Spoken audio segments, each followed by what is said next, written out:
First, we're going to convene as the Budget Committee, and we're going to hear the Superintendent's budget message tonight. So the purpose of our initial Budget Committee meeting is to receive the Superintendent's budget message and receive the budget document. The Budget Committee will not entertain public testimony on the proposed budget at this time, but we are having a series of town halls, and I'll mention those at the end for the dates to make sure folks have those. Hopefully you've been seeing that in your email and on Facebook and so forth, and through schools and backpacks. We've been enjoying those a lot. So tonight is the first time the superintendent is presenting us with a budget, and to clarify again, we're just simply receiving the budget message tonight. We're not going to be discussing it or asking questions. We're hearing that. So with that, Superintendent Smith, would you please present your budget message and proposed budget? I would be happy to. And you see this student artwork that's up on the screen at this moment. Wow.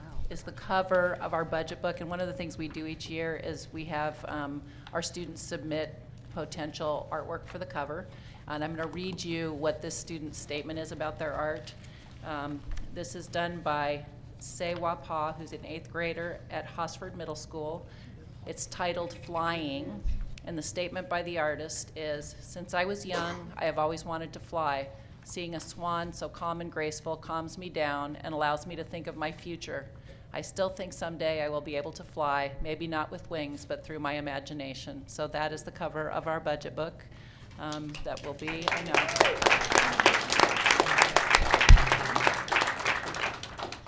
And the official book then gets delivered to the board this evening.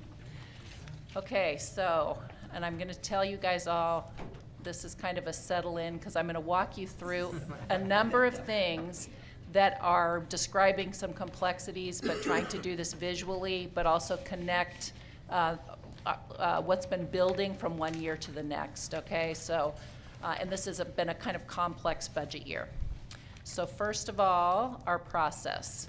We've done a number of town halls that have been interactive town halls with the community leading up to tonight. And we also separated our budget into two different parts. So in March 9th, I presented a budget framework and the school staffing plan to the board, and then the following day on March 10th, we actually punched go and started our staffing process. This was significant, so it was a week earlier than our staffing process began last year and 5 weeks earlier than the previous year. So we're really excited to be out and actually starting our process earlier, and then being out hiring our new staff earlier. And I'm going to just say, yeah, that is a little bit of a moment, because this has been something we've been working on for years. And part of why we were able to do this and go out and do our staffing is because of our local option. So this was really specifically, Portland has the opportunity to pass a local option. We had it renewed, that actually generated additional revenue that's no longer being directed to urban renewal, but comes straight to education, and increase in tax assessments and unwinding of compression that actually gave us dollars to work with before we understood what the number was going to be in the state school fund. So hence we were able to go out and act early in March. We then continued on with more town halls, and then tonight is the proposed budget and budget message. We'll continue with more town halls that are interactive, so they're not hearings, they're real dialogue with the community. We then hear from the Citizens Budget Review Committee, and they'll do a report on the proposed budget, and they have been meeting diligently, exploring different portions of the budget and really diving deep. So they come and they provide the board with a report on what their thoughts are on the budget. The board then, as the Budget Committee, votes to approve a budget May 26th. TSCC reports on the approved budget in late June, and then the board that evening votes on adopting a budget. So that's the process and where we are in it. Okay, so our strategic framework that guides our development of a budget. First of all, our vision, so equity and excellence, every student, every teacher, and every school succeeding. Our mission, which is every student by name, prepared for college, career, and participation as an active community member, regardless of race, income, or zip code. We have our strategic framework as a district. So this is really looking at cultural transformation of the district, collaboration, service, equity, excellence, accountability, and sustainability. It, of course, centers around every student succeeding, and then has effective educators, access to rigorous, relevant programs for all students, collaboration with our families and communities, and providing students with the support they need to access that rigorous, relevant program. And then underlying are the foundational elements, modernizing our infrastructure, and a stable operating model. And this framework for overall the district as a whole has guided our budget development for, I'm going to say, like 5 or 6 years at this point.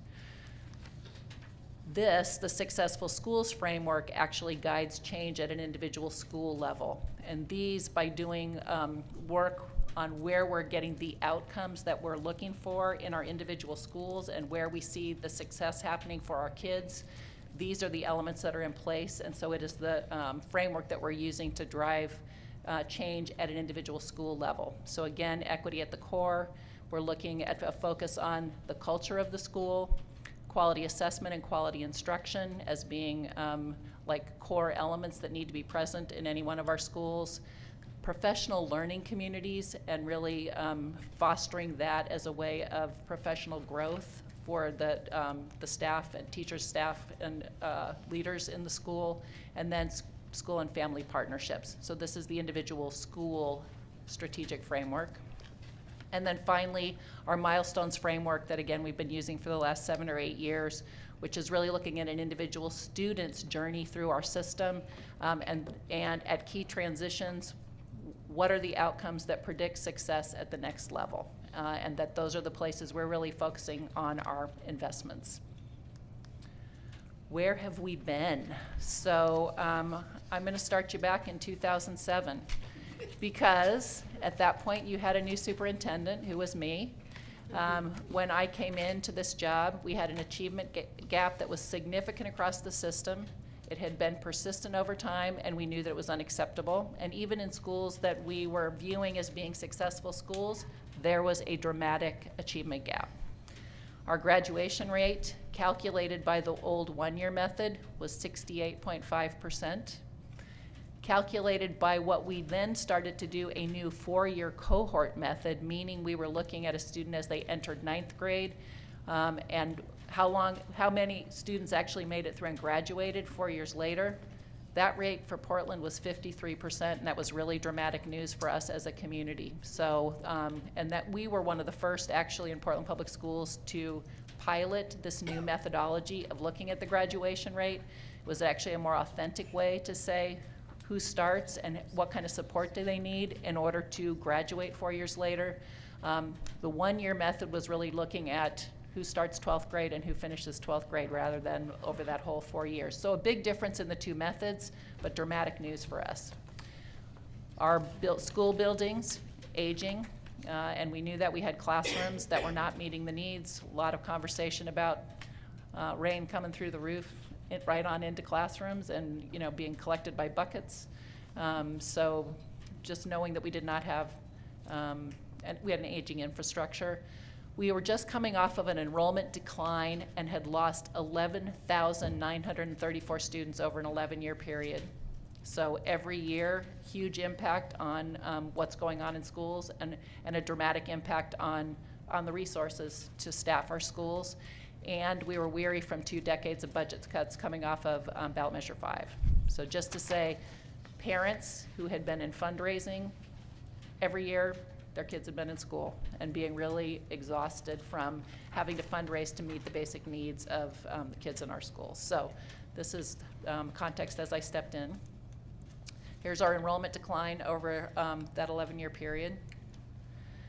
This is the state funding for K-12 education from 2003 to 2015. And what you see, the red bar is the K-12 school fund. The blue bar is funding for education overall in the state of Oregon. And it went from being 44.8% of the budget in the 03-05 biennium down to being 38.8% of the state budget in 11-13. And then this past biennium, it ticked up 1 percentage point. But the experience of having a declining resource to work with, you see now both our declining enrollment and the declining investment at the state level. So a real experience in terms of what's different and why people don't feel like they have as much. They don't. This picture shows you since 2003-05, the pink bar at the end, the 52.7%, is the overall change in expenditure over that period with the Oregon General Fund and lottery spending. The blue bars represent how much of the, what's the change in spending in education. The green bars are what are the changes in every other part of the state budget. So again, you see that even as spending has gone up in different areas of Oregon state budget, spending for education has not kept pace. So this is one of the conversations we're having down in Salem. Okay, so we also established 5 priorities at that point in time. And essentially, it was looking at, we wanted student achievement to increase for all and narrow the gap, and that should be a pretty steady trajectory of increase for every student, but also significant narrowing of the gap. Our graduation rate, we wanted an increase for all, and we wanted to narrow the gap. We wanted to build a foundation for organizational change with equity at the core. So we wanted this to really be the thing that was driving all of our work. We wanted to pass a capital bond because we had not passed one since 1995, and really look at how we started to address the infrastructure needs in our schools and start to build new schools. And we wanted a contract with our teachers that increased our capacity to have the best teachers in every classroom. And again, some of that was also looking at a contract that had been like an archaeological dig of you just could see a new chapter and a new chapter, and together we were really knowing we needed to clean up that contract and have it really express the work we wanted to be doing together with our teachers union and regard it as our contract, not the teacher's contract. So a big cultural change as well. How have we done with all of those things? So student achievement, we have had favorable progress on educational milestones despite the recession and significant annual budget reductions. The achievement gap between white students and students of color has narrowed at key milestones. Our graduation rate, the 4-year graduation rate increased 17 percentage points from 53% to 70%.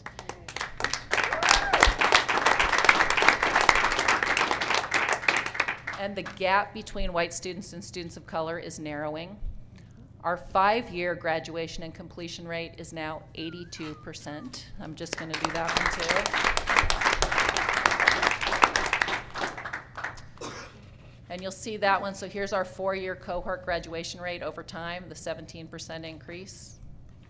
Our graduation and completion rate, so this is, the gray bar is 4-year graduation rate.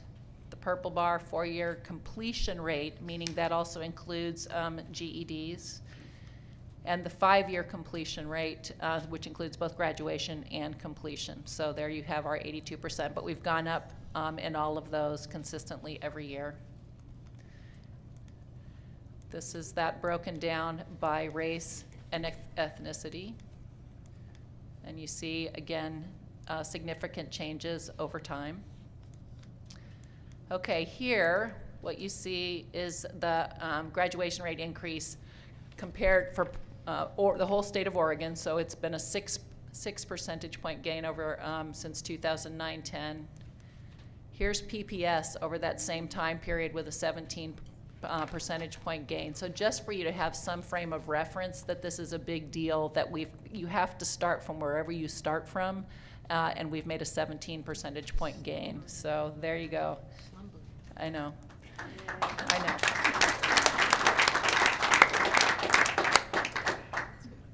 Here's our completion rate increase in comparison to Oregon. So again, a 3 percentage point gain for the state as a whole, an 11 percentage point gain for Portland Public Schools.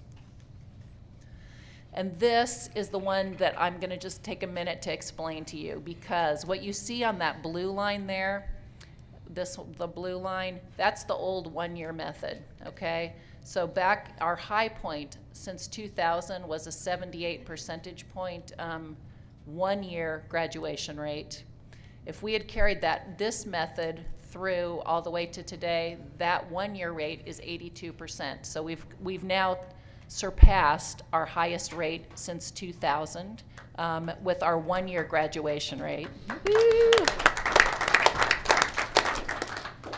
Here's the point. We went from the one-year method where we were at 68%, and we went to the four-year method, and we started at the 53%, and we're now up to 70%. So again, by either method of calculating, we have gone up significantly and surpassed what our previous rate would have been since 2000. So again, big deal. I'm just going to say a huge just gratitude for everyone's work to make this happen. So thank you to everybody for your part in this happening.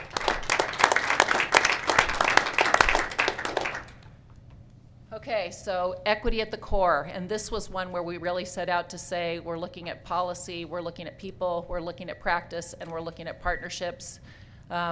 Our board passed a racial educational equity policy. We passed an equity in public purchasing and contracting policy to really guide the business. So PPS is one of the largest employers in this area, does an incredible amount of business, and as we were getting ready to pass a bond, hugely important who it is we do business. We did not have an MWESB or Minority Women and Emerging Small Businesses policy. This is essentially what this is. And PPS also uniquely added a portion of our policy that talks about students and having students exposed and opportunities to participate with the folks that we do business with. So again, this was another groundbreaking policy. We passed an affirmative action policy, which we previously did not have, really looking at how we are intentionally diversifying and measuring how we diversify our workforce. We've been doing organization-wide racial equity training over the last 7 years, using an equity lens in our budgeting over the last 3 years, and just completed a revision of our enrollment and transfer policy to align with our equity policy. So a significant amount of laying foundation for what we're looking for as an entire organizational cultural change that better meets the needs of our students. Capital bond, we worked on putting together, along with a community advisory group, a long-range facilities plan that is a 30-year plan to renovate and rebuild our system. We then passed a $482 million bond in 2012 and are well into implementation of that bond. So we are rebuilding 2 high schools and have 1 K-8 that are underway, ready to break ground, May 2nd and May 16th on the 2 high schools. We have planning for a 3rd high school rebuild that will then begin. We have 2 summers of roofing, seismic upgrades, accessibility, and science labs impacting 28 schools and 27 more schools that are teed up for work this summer. And then by the time this bond is complete, 63 schools will benefit from summer improvement work. So we're really excited about that, and we're now working on the plans as part of this bond, the master plans for the 3 high schools that will be part of, we hope, bond number 2. And then finally, the contract with our teachers. As one of the key features of this new contract is the streamlined hiring process. That is our ability to hire earlier, as I mentioned previously, and increases our organizational capacity to have the best teachers in front of our students. We added instructional time. We've been doing joint training on our contract for principals and our PAT building reps, and established a joint workload committee with $1 million budget that is intended to help us do more responsive resolution of issues. So again, exciting changes in just the culture that we're trying to build about how we do our work together. And then the other ones I just wanted to call out because it's been significant work in terms of stabilizing our operating model. We've done a lot of work with the legislature to stabilize and increase funding for schools. And this is like district as in the big D district, meaning all of our partners, our parents, our union, our school board, our lobbyists, our students. We've had a huge presence in Salem, really trying to impact the dialogue of having education front and center and adequately funding our schools. We've passed local option levies and added teachers. The Portland Arts Tax has allowed us to add art teachers for grades K through 5. And we are no longer a declining enrollment district. We have grown over the last 6 years. So here is our last 6 years where we've got 2,400 student growth in that time frame. So again, woohoo, this changes our picture dramatically.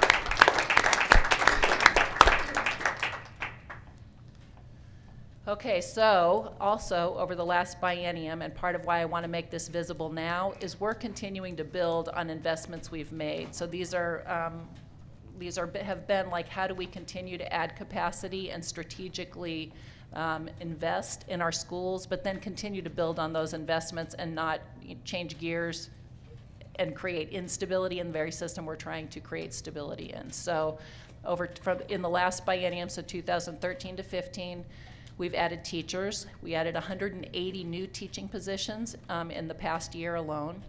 We've improved our counselor ratios, so our high schools went from 400 to 1, then to 350 to 1, to 300 to 1. Our grades K through 8, this past year was the first year we actually had a counseling presence in every one of our elementary, K-8 and middle schools. This next year, we're looking at improving that to actually have a minimum of a full-time counselor in each one of our schools, regardless of size. That's a big deal and a big distance. At the beginning of this biennium, we still had 10 small schools that had no counseling presence whatsoever, and we know huge need for this. We've added paraprofessionals and educational assistants, and we developed a new teacher mentor program and then have grown it and increased the capacity. It's been a highly successful both mentoring and support program that I think ensures that the new hires we're making find success in Portland Public Schools, and it's been powerful both for the people serving as mentors as well as for the teachers being mentored. So we hope to continue to grow it. We've differentiated resources based on the needs of students in schools, so our equity formula for staffing increased to 8% and includes combined underserved as one of the measures, and we've done additional staffing capacity for focus and priority schools. We've also expanded our focus on early learners, both increasing the number of schools with our early kindergarten transition, so working with young people as they're getting ready to be kindergartners to practice being kindergartners during the summer, and for their parents to come in and get involved with the school before they let go of their students and send them off on that first day of school. The parents are already familiar with the school community and have met other parents. Highly successful, small amount of investment, so that one we're growing.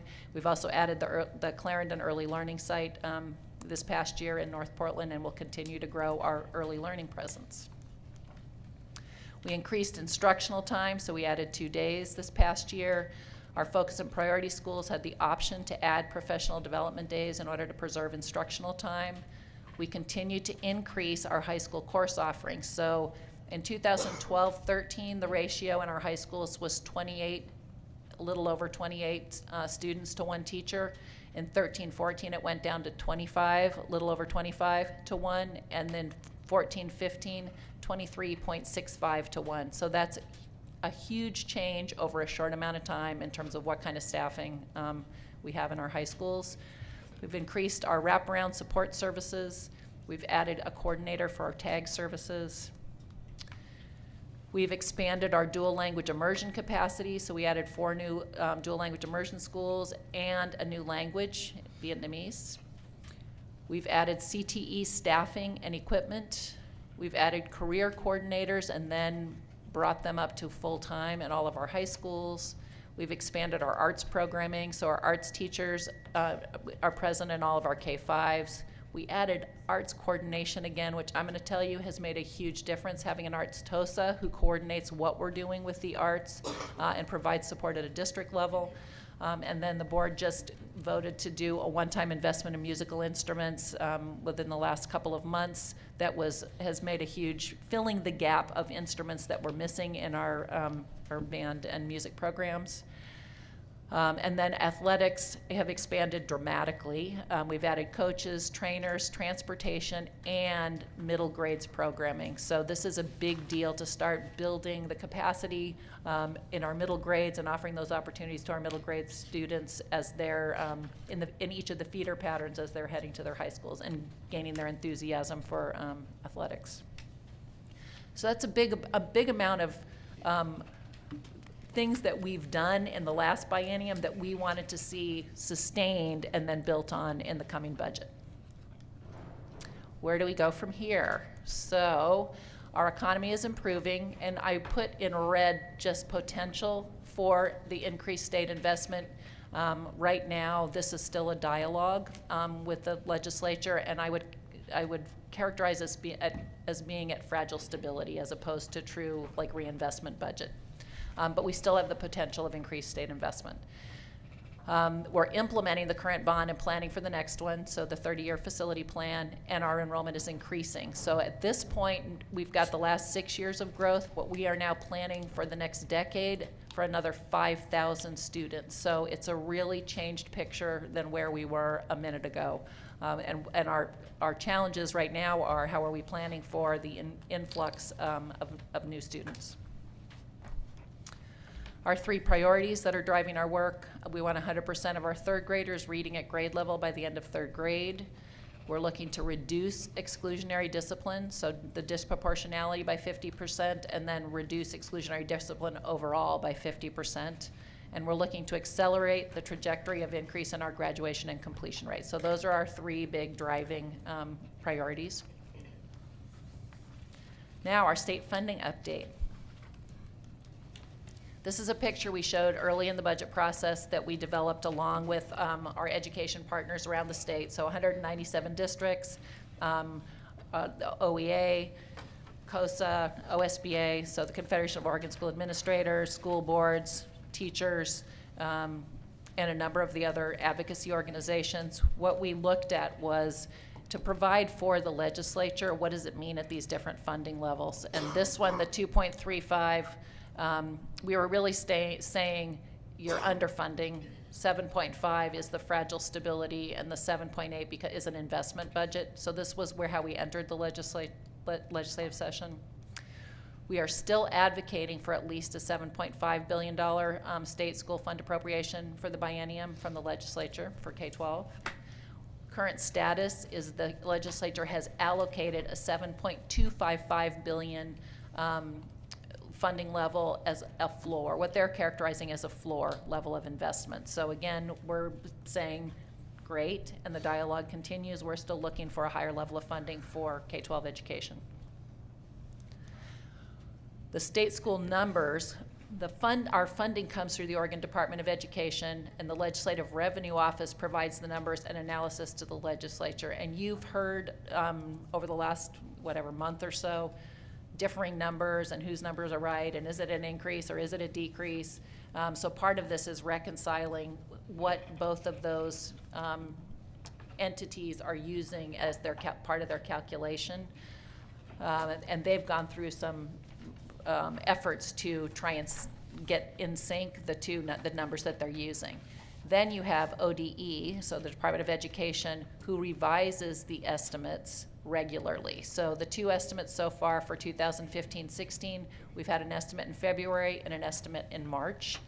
And I'm showing you this because you've got to kind of understand the moving target we have as we're working to develop a budget. So the original February number for us, 6,994 per ADMW, so weighted average daily membership, which is revised in March to be 7,175. And then here's the Legislative Revenue Office number, which is different than either one of these. So we've got like a swing in what's the difference between we've got some decision making around what numbers we use and what ones do we trust and what ones are gonna really not have us overestimating or being too aggressive in what we think we're going to actually receive in money that allows us to plan, but also not being too conservative. So, and then here's the dollar amount it generates for us. So our original, the February to March difference, the difference between these 2 numbers, part of what happens in a biennium, we generally will budget to use 49% in year 1 and 51% in year 2 so that we're able to sustain whatever investments we made in year 1 and plan for whatever kind of an increase. What happens in this March estimate is that they're proposing that to be a 50-50 split, right? So planning to use 50%, proposing that we all use 50% in year 1 and bank on the fact that they're going to put more money in year 2. So you've got to make a calculation of, are you willing to take that risk? Because otherwise you're making cuts in year 2.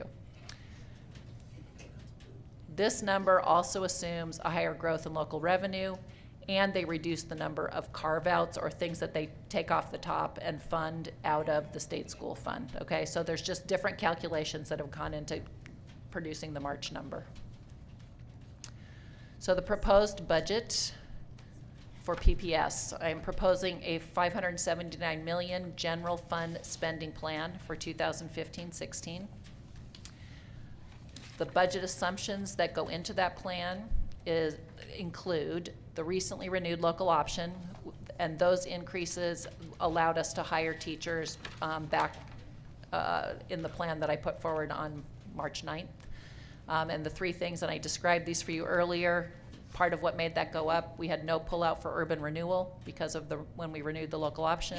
The assessed value has increased for property in this area, and compression is unwinding. So we had increased revenue in our local option for this next year. Our enrollment projections are going up by another 585 students, and I'm counting on a beginning fund balance that is $10 million higher than the current budget ending fund balance. So those are all the assumptions that are going into this spending plan.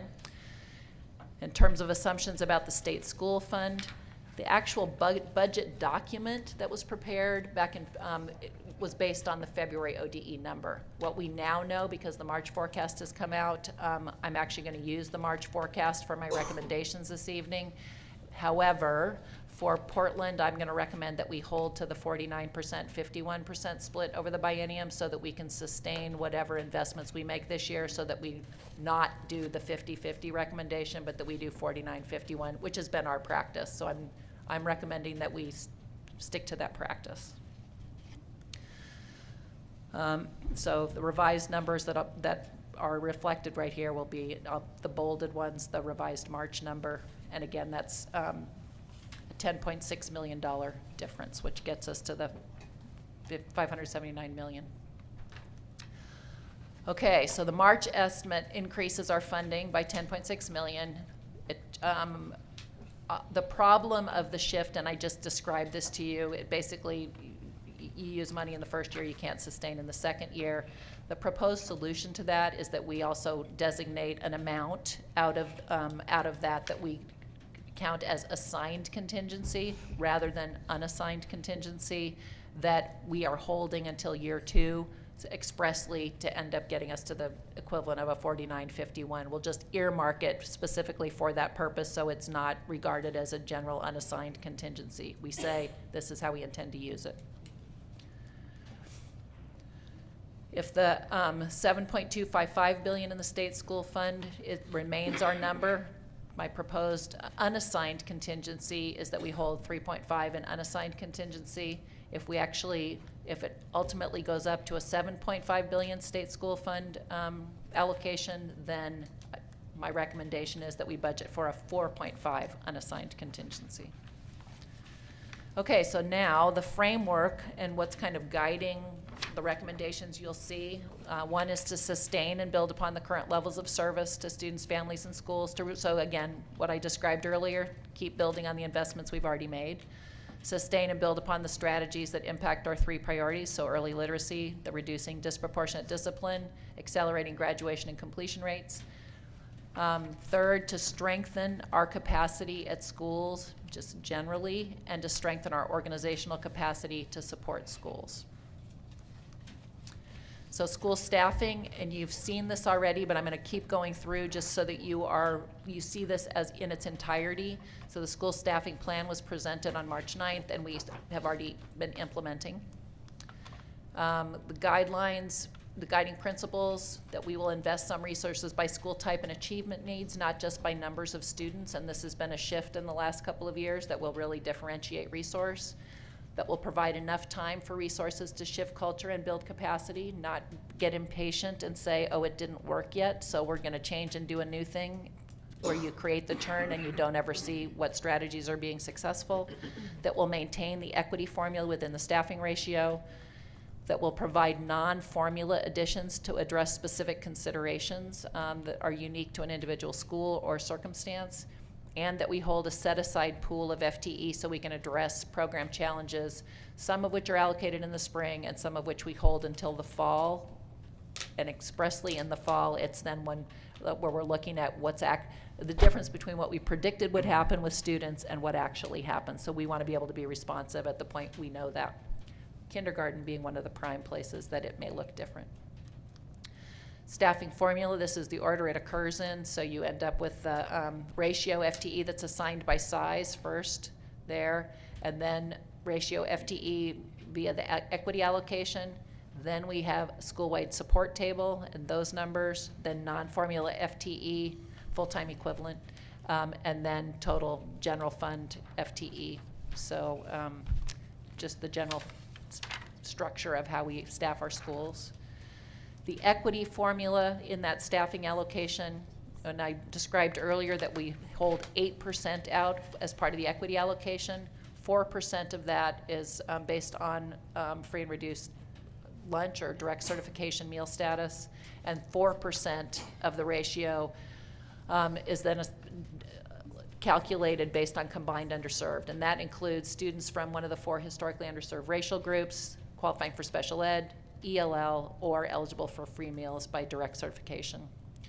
Our equity allocation ranges from 0.5 to 7.2 FTE, so really dramatically different impacts depending on how that calculation shows up for your individual school. And I will say, the first year that we did this equity allocation, like what it really meant was you had less dramatic impact of cuts because we were really in a cut budget, so it basically cushioned the blow.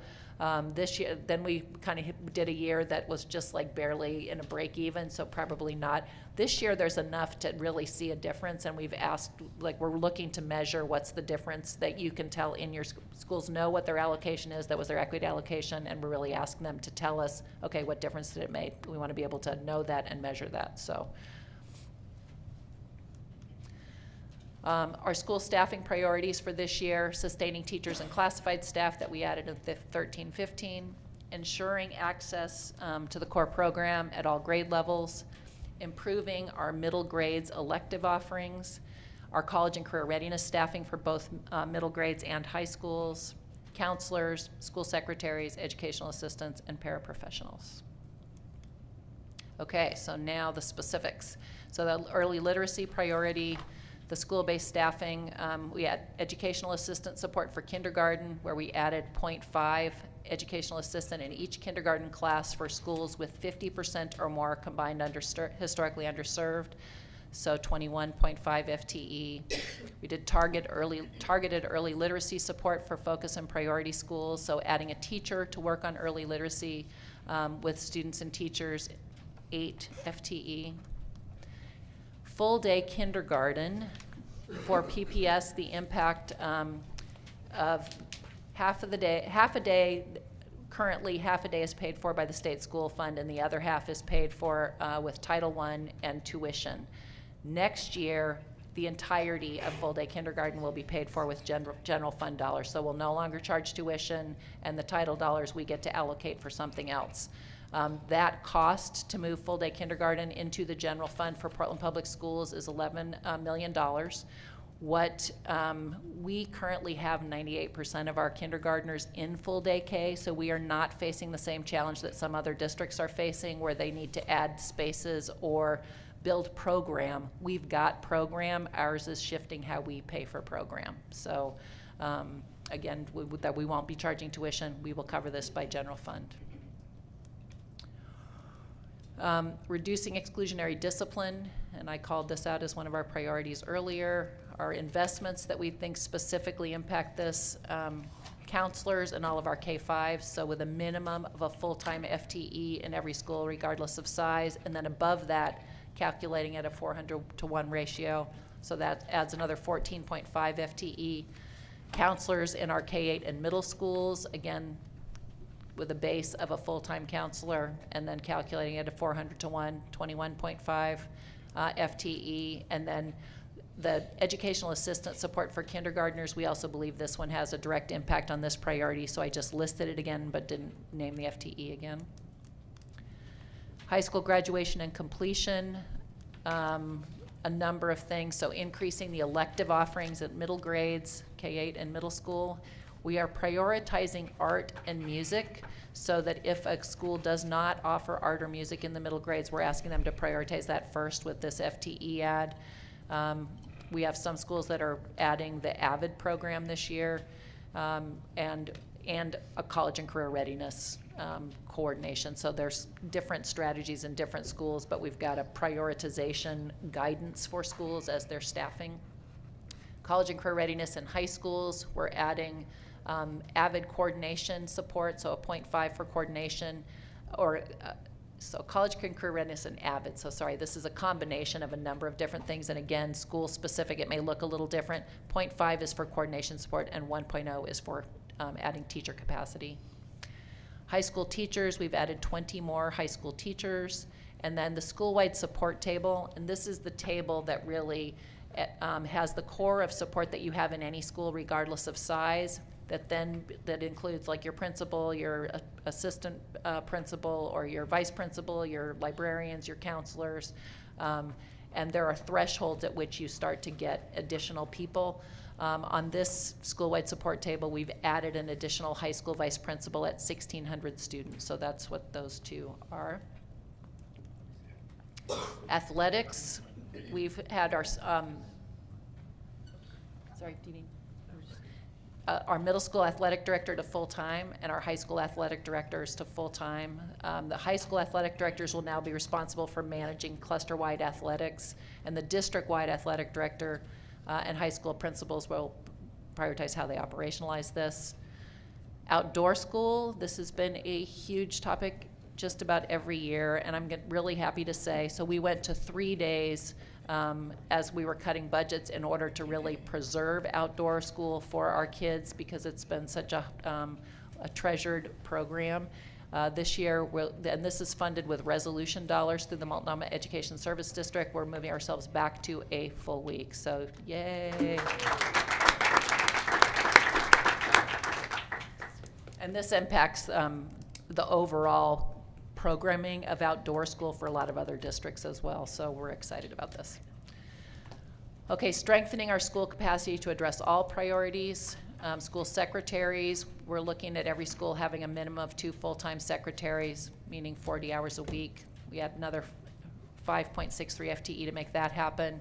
And our educational assistant and paraeducator substitutes, add 5 full-time EA substitutes and 5 full-time paraeducator substitutes. So next, we have centrally allocated resources. I hope you're all hanging in here with this one. Are we doing okay? Yeah, good. That's what I'm looking for. That's good. Okay, so PPS budget proposal was, as I mentioned before, developed based on the ODE February estimate, and this is what's reflected in the published budget proposal document. What's included in that part of the proposal is prioritizing continuity of services to students. So we had a number of things that were grant funded that represent wraparound services to students, or what we would consider now core services for students that are part of how they're achieving the success that they're achieving. So we were looking to sustain that level of service. So our early warning system staff, $235,000 maintains attendance caseworkers in the general fund that were previously grant funded. We have a social worker who continues, continues our current capacity to supervise Masters of Social Work interns, and gives us more capacity to do wraparound support. We had wraparound services for Roosevelt, Franklin, and Madison that were previously funded by the high school graduation initiative grant that goes away, that we're looking to sustain. We have, the next one is an early learning program move from Lane to, from creative science to Lane. And this is moving some early learning and Head Start classrooms from creative science to Lane and creating a new early learning center. So these are the costs to move and relocate that resolves an overcrowding issue and actually lets us establish a new early learning center. And then the final one, community-based organization alternative slots. This is actually the same number of slots, so the same capacity, but an increase in the cost per slot that is driven by formula. But it allows us to maintain the current level of service to those kids. Services for students that leverage other funding sources. We had an opportunity this year with Multnomah County to add some more attendance folks who really track and do individual attendance tracking in a couple of our clusters that we wanted to continue to grow that capacity. And Multnomah County will match us if we are able to invest here.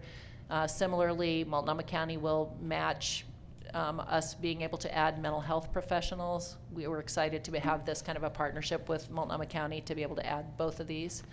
AVID, we have a match from Miller Foundation and the Nike School Innovation Fund that this investment adds 3 high school sites, another 2 in planning year, that will do planning year this next year, 6 middle grade sites and 1 elementary site. So, and what we've previously done, we had previously had 3 high schools, and we're building back through the clusters of those high schools to build AVID capacity. So we're excited to have private partners who are helping us build this capacity in the district. The next one, continuing to build staff capacity to support students, is adding to the school climate and restorative practices. And again, this is part of how we are supporting our staff. This is the restorative justice that you've heard us talk about, positive behavior interventions and supports, and some other strategies that are professional development and support for teachers, counselors, and administrators that impact school climate, school culture, and ability to have other outcomes besides excluding kids from school. And finally, in this section, we have a couple things that were about policy implementation. So the board this past year passed the enrollment and transfer policy update, which then what was made visible in the financial impact was the addition of enrollment and transfer center staff, a writer, GIS mapping capacity, and a focus option review. So this is the dollar amount that was made visible at the time we passed the policy. And then the second one was dual language immersion transportation, so adding transportation for equity of access to those programs. Okay, next one, the additional investments that are based on the March estimate from ODE, and these are not in the published budget document because we have the numbers after that document was published, but here is what I have on that list with the additional revenue. So certified media specialists or librarians, and this is a $3.1 million investment. It adds at least a 0.5 in our K-5s, K-8s, and middle schools. It has 18 schools that get a full FTE and 47 schools that get a 0.5 FTE. We use the combined underserved criteria, and all schools will have full-time library services. So there's some combination. So that would be a really big deal. The school climate and restorative practices and beyond diversity training, again, professional development support, so it just builds on the previous investment, but lets us do that again in a larger number of schools.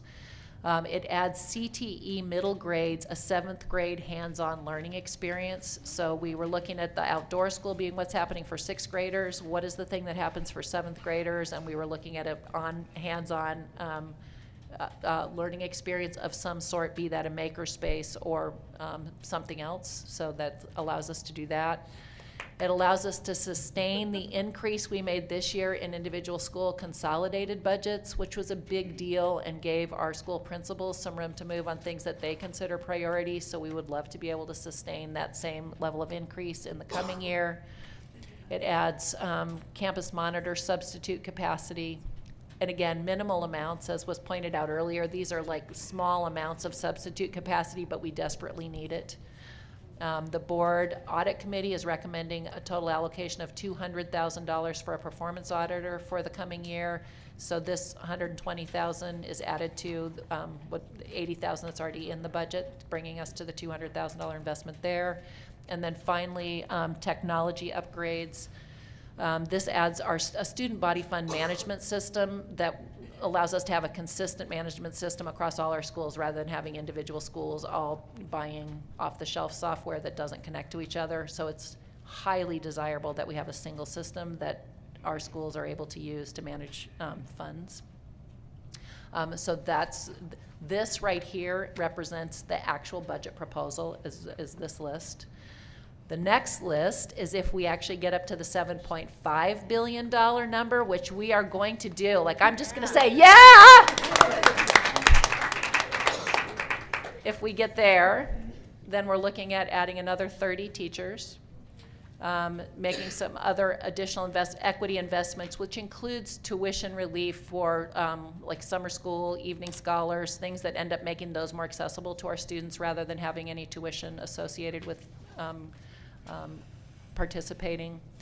Technology support for schools and system upgrades. So we had, earlier in the year, we heard from IT about leasing our technology rather than purchasing, that then has a built-in way that we are recycling as well, but that it puts us on a consistent refresh schedule. So some of this allows us to begin that leasing arrangement. It also upgrades some of our HR and school choice system software.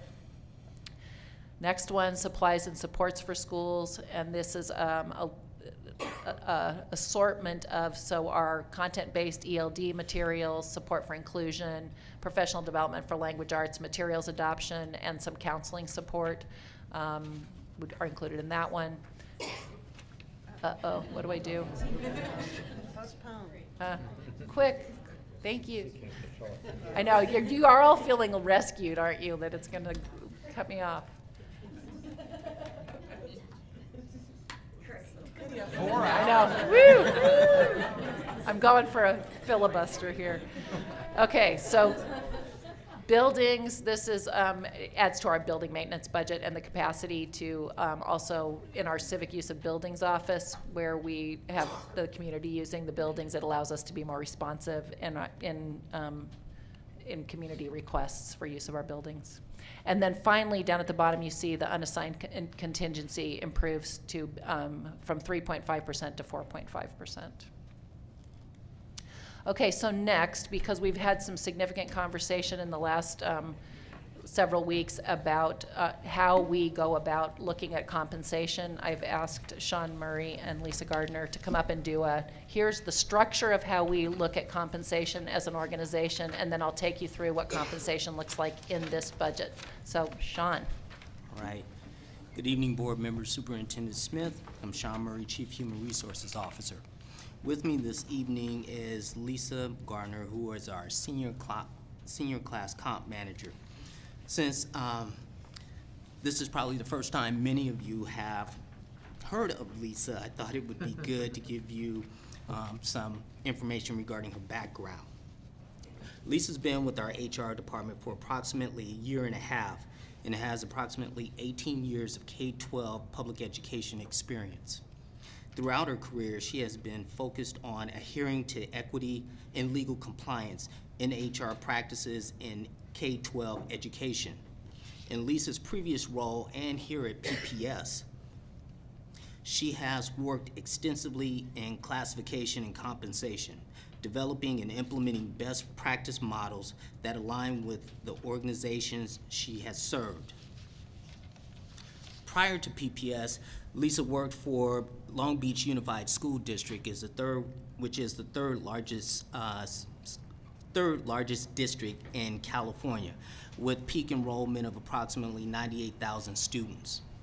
She has routinely conducted job analysis and classification and compensation studies throughout her career, from individual classification, reclassification studies to broad, full-scale job families.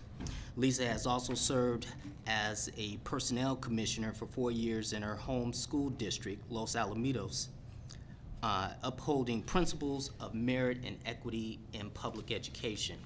So we are very fortunate to have Lisa's expertise in our HR department.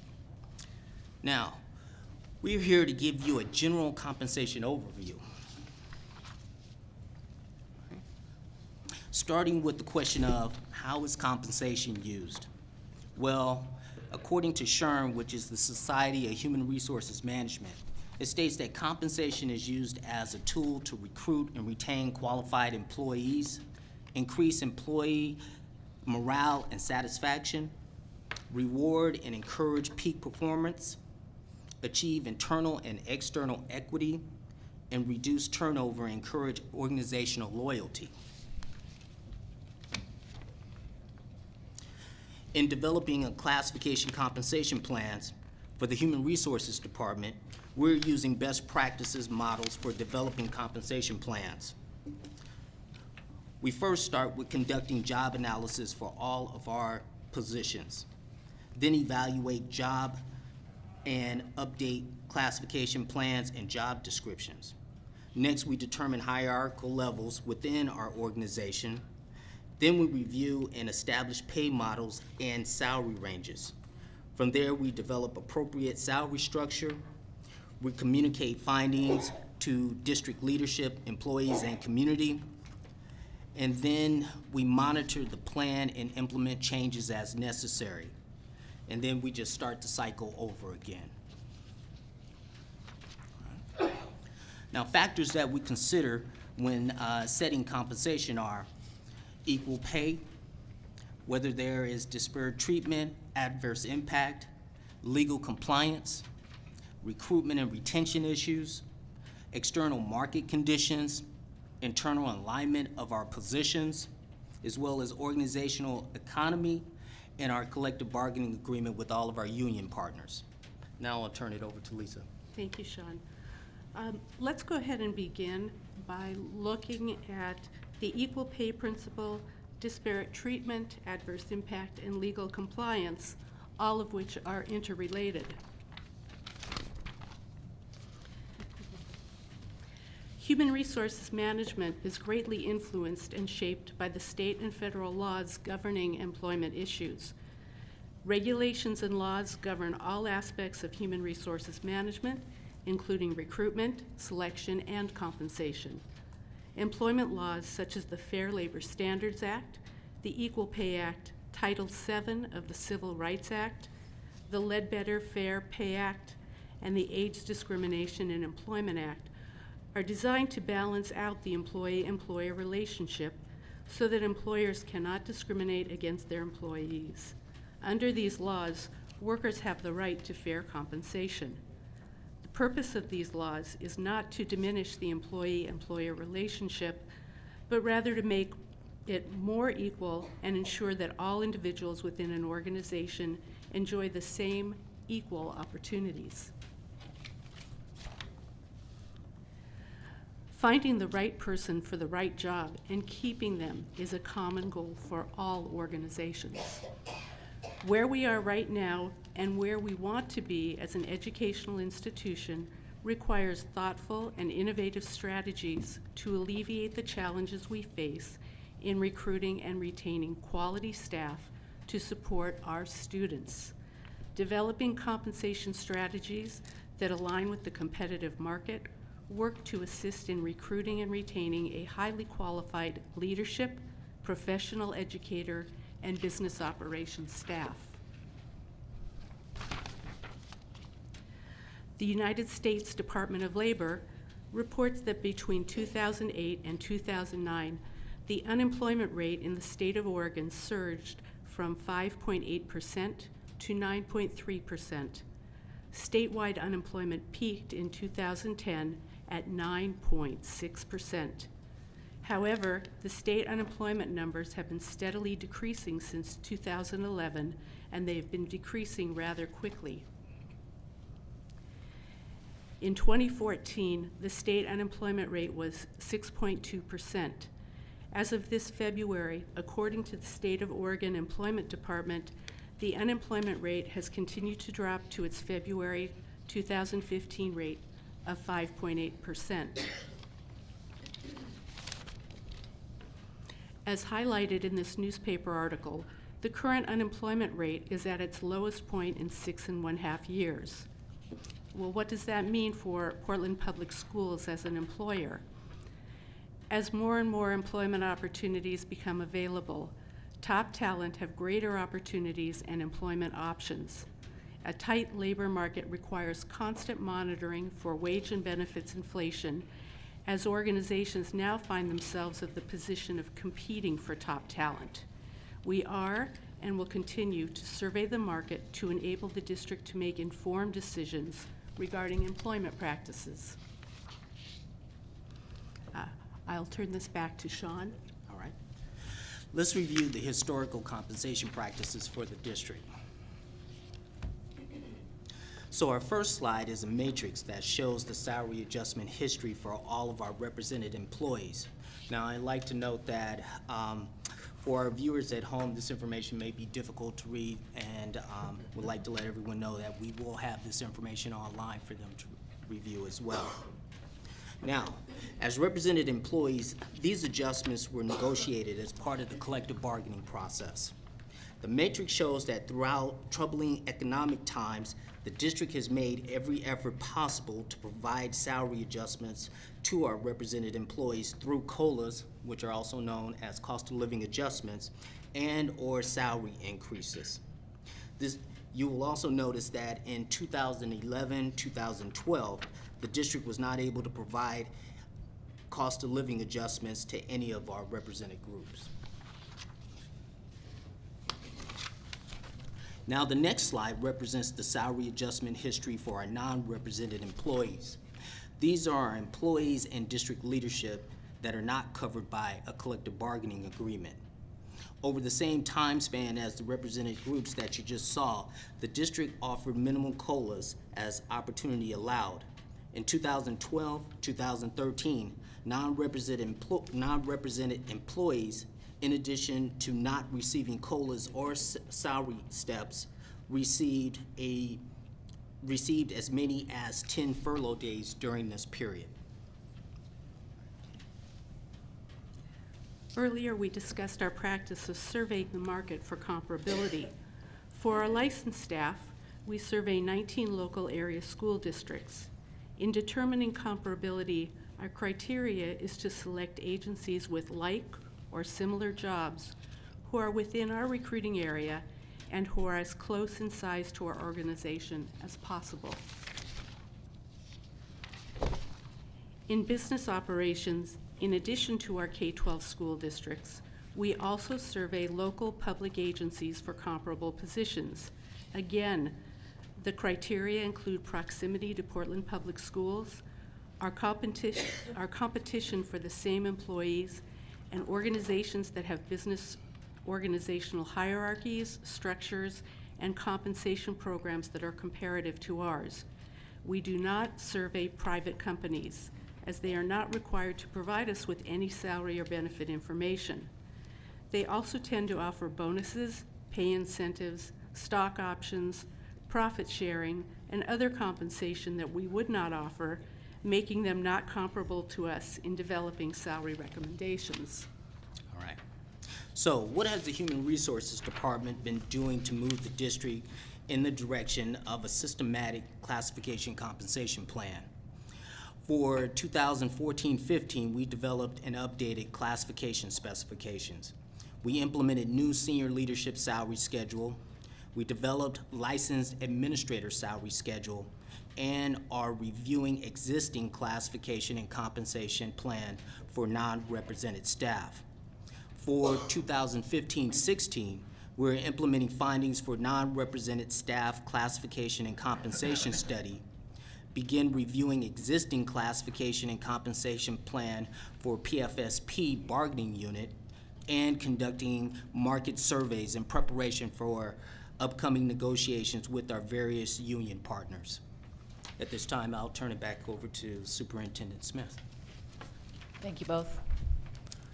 Okay, so, and I just wanted the tip for you to hear the overall process and structure for us before I give you the specifics for this year. So the compensation that is included within the budget plan, most of these are all, so the teachers, this is what was negotiated in the contract, a step increase and a 2.3% COLA, and then you see also what's included as the health insurance contribution.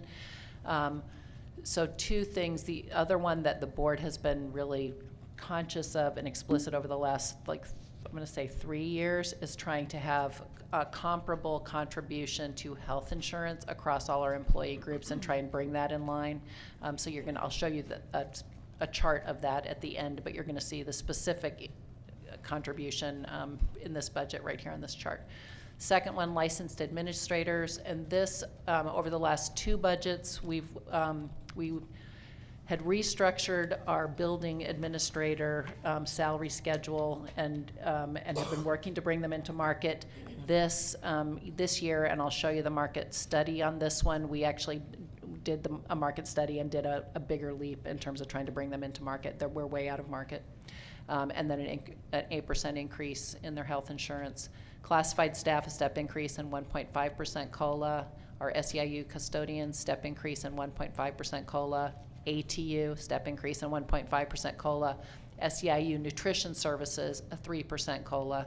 DCU, 3% COLA. And then non-represented staff, which includes a number of different kinds of positions, step increases and a 1.5% COLA for those with steps, just the 1.5% COLA for those without steps, and then continuing the work on market adjustments as Sean and Lisa just described. And then you see also over on the health insurance different plan dates listed in terms of when things go into effect. So you'll see some variations in the upcoming chart that link back to the fact that there are different plan dates. Okay, so our licensed administrator salary schedule, this is the proposal for the market adjustments that would go into effect in this budget. And I'll just say the 75th, we were shooting for the 75th percentile of market. So this is a chart that I'm not expecting to be able to see all the data on it, but what it is are all the comparable school districts that Sean and Lisa just showed you that we do our comps with, and it shows the minimum and maximum annual salaries for those districts. This brown bar right here, this is PPS's current salary level. This would be median, and this is where we're proposing to bring people to in the coming year. And then what you see down in this box at the bottom is it gives you your starting salary, which is 0 to 3 years experience, a level 2, 4 to 6 years experience, level 3, 7 to 9 years experience, and maximum at 10 years experience. And this one right here is for a high school principal. And also, actually, I should point out this data is as of November 2014, so this is when all the comps are collected. Now, these salary schedules will also all go up in the coming year, so we're doing 75th percentile of last year's data. So, I mean, we're going to continue to be in this position where we're working to be competitive and be in market. Okay, middle school K-8 principal. Here's where we've got our current. Here's median, and here's where we're proposing. And again, the same levels for each one of, if you're starting level 2, level 3, or maximum. This one is an elementary school principal, and you see really similar. So current, median, and our proposed number. And then this one's a vice principal in a high school. So again, current, proposed, and assistant principal in an elementary middle school. So the pattern on all of these is pretty similar, and we're working to get ourselves up into the 75th percentile. And you have all that data in your packet that you can see the actual numbers, but I thought this was a good visual in terms of, so, and just for reference, like looking at our teachers' salaries are currently right about in the 75th percentile too. And again, you've got a little variation between what lane you're in, but we're looking to try and get comparability there. And there's the overall, what the actual salary schedule looks like. Part of the other change in this proposal is right now the current has 230 work days in a year. This would bring us to 233 work days. I can't tell what your murmuring is, so I'm just going to keep going.